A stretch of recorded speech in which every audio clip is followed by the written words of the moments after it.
back to another video of TechWafer. Hopefully you're having a great day. Deal here, your host, and in this video I'm about to review the Infinix Note 12. It is a successor of Infinix Note 11 and it carries MediaTek's Helio G96 along with a 50 megapixel primary shooter, and not only that, but it also carries this premium finish and kind of similar design to the modern smartphones with the flat edges around the corner. So let's just jump on to the review and find out whether this device is worth buying for you or not. And here we go. Phones in the past few years have been designed with the glossy backs and shiny rears, but the Infinix Note 12 seems to be an exception here, even though it has that shiny effect, but at the same time the smartphone looks subtle. The phone has a square-sided frame that steps inward in front and back sections, resembling to the modern generation of smartphones. And there are three color options available when it comes to the choice of colors: the snowfall color that we have with us, the forest black option, and last but not the least is the sapphire blue. The back of the smartphone, even though appears as glass, but it is not made up of glass material, it is made up of plastic. In appearance, the frame of the smartphone is made up of metal, but actually it is also made up of plastic material. Although the camera module and the two lenses bulge a bit, Infinix has managed to keep the design clean and simple, unlike some competitors. This polished and shiny space around the cameras does not make sense to me, but I think it's just a design factor. The phone weighs 185 grams along with the 7.8mm of thickness, despite its massive form factor. There is no official water resistant classification and you do get to enjoy the headphone socket on the device. Clear silicone case included in the box fits well. The fingerprint scanner is located on the power button along with the volume rockers at the top, and it works surprisingly fast. On the left side of the smartphone there is a SIM tray slot that carries a dedicated microSD card slot just in case if you want to expand the storage. Even though the smartphone is carrying 256 GB of internal storage, which is enough for most of the users out there, but just in case if you want to expand it, there's an option for that.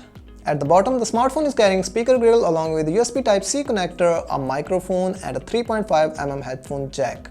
Overall, for the price point, I think the Infinix Note 12 got an elegant and an eye-catching design out there. The phone is quite big, especially when it comes to the display, and at the front you are getting a 7.6 inches AMOLED panel, which does not carry a 90 Hz of refresh rate that we normally get around this price, but for the price point, the display offers excellent performance. The brightness, the contrast, and the overall media experience of the smartphone is quite impressive. Not only that, but you can also get to enjoy a decent gameplay on the display. And the media experience on the smartphone along with the gaming experience is further enhanced because of the stereo speaker setup on the phone. The AMOLED display on the Infinix phone has a full HD+ resolution, which sets it apart from many other low-cost handsets. This has a better contrast and brighter colors than many of its competition, and it also delivers better brightness. I've used the Infinix Note 12 in a direct sunlight and I did not find any issue while using it. The company has dubbed the display as True Color because it can reproduce the entire P3 spectrum. If you don't mind few bezels at the top and bottom, you'll be impressed by the quality of the display the phone offers. The Infinix Note 12 G96, as appears in its name, has MediaTek's Helio G96 compared to its basic version that has MediaTek's Helio G88. It is too much powerful that it can run any game that you may throw on it or any task that you'd like it to achieve. So in terms of the performance, I did not find any issue while using this smartphone for the past 2 weeks. Along with the G96, you are getting 8 GB of RAM, which is further expandable up to 13 gigs. And it is useful in scenarios when you're using a lot of apps in the background. However, when it comes to the real life usage or the performance enhancement, I don't think there's much of a difference while you are using it or when it's disabled. Redmi's Note 11 is a direct competition to the Infinix Note 12, but the display's quality and the graphic capability of the chipset would not let that phone take the lead here.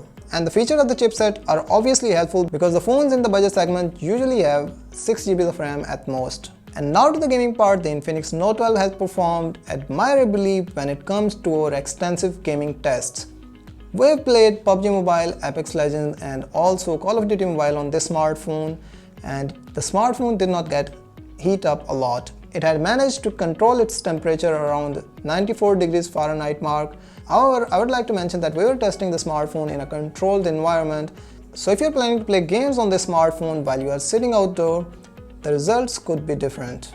The frame rate and the visuals in our extensive gaming tests were up to the mark, and I would recommend you to use medium graphics and high FPS settings in games like Call of Duty, PUBG Mobile and also the Apex Legends. Now speaking about the cameras, Infinix has not added a 2 megapixel macro sensor like standard, and it is kind of refreshing, but at the same time they have replaced that particular sensor with a QVGA sensor and I could not find a use of that. Focused on the 50 megapixel main camera with the 2 megapixel depth sensor, the company's primary attention has been on the camera's performance, and I personally think an ultra-wide camera in this smartphone would have made this smartphone unbeatable for the camera section, specifically for the price point. And since you will be using the primary camera of the smartphone for the most of the time, let's just start there. Thankfully, the smartphone's primary sensor can produce some nice pictures with fine details, the right exposure, and for the most part, it can achieve realistic colors. The Infinix Note 12 G96 does a fine job as a point-and-shoot camera for sharing images on the social media. To get the best result from the camera, you'll need a lot of light, and photos taken in dim lights are also striking. But the Super Night mode also comes handy, and it had helped me to capture bookshelves for the samples in the room's low light. And there's a massive difference between the normal photo and a photo captured with the night mode enabled in a low light situation. On the front, the Infinix Note 12 carries a 16 megapixel selfie shooter, and as far as its performance is concerned, it is quite decent. The selfie camera's self-portrait mode has some details and colors, but it can slip time to time while making some adjustment in the subject separation. However, that does not happen too often and you'll be good to go for in most of the scenarios. The Infinix Note 12's video quality is good and it is limited to 2K and 30 frames per second, but by default the smartphone shoots at 720p, so you'll have to adjust the settings when recording videos. The greater resolution offers better clarity and colors, but the lack of optical image stabilization, which obviously cannot be found for the price point in any other smartphone as well, makes it a bit tougher to record stabilized video on the go. And now speaking about the battery and the battery life of the smartphone, the 5000 mAh battery along with a 33 watt of power brick and a 60 Hz AMOLED panel at the front, all of these factors add up and help the smartphone last longer. The phone can last for about 2 days under light usage, but if you're a gamer who plays a lot of game, then still the smartphone will be able to provide you a backup of 1 day without any issue. Charging of the phone is rated at 33 watts and it could be a concern for some, but most of the smartphones for the price point are offering the 33 watt power breaks along with it, even though there are some expensive devices that are offering up to 25 watts of charger even at a higher price tag. So I think for the price point it is a decent charging speed this smartphone is offering. In our test, the standard 30-minute test that we perform on almost every smartphone, this phone has managed to charge from 0 up to 51% in only 30 minutes, and it has been charged up to 100% in 1 hour and 20 minutes mark, so that's quite a decent charging speed that you're getting here. So overall, when it comes to the charging and as well as the battery life of the smartphone, the Infinix Note 12 will not let you down there.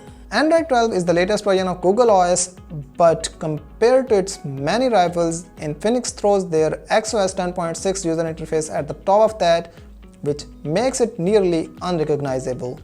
Everything is square looking and the folders for some weird reason take up area of 4 apps icon even if there are 2 apps inside. I enjoy the way you can swipe between them after one is opened. Some users might also prefer the smart bar, which you can summon by swiping in from the edge of the screen. It is configurable and provides you with some essential tools and app shortcuts. The screen to the left of the main home screen is not the Google feed, but it is somewhat mix of a recent app and widgets such as RAM consumption and effectively a shortcut to the health app. Simply put, it is something different and unique, and I did not experience this a lot or earlier even in Infinix smartphones.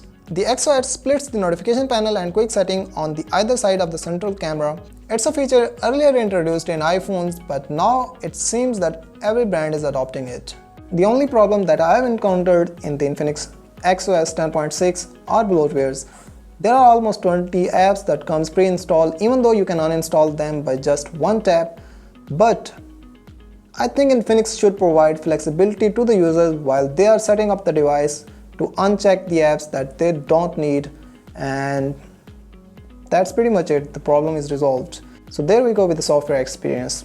Okay, so let's just talk about the verdict, and there's a lot to like about the Infinix Note 12.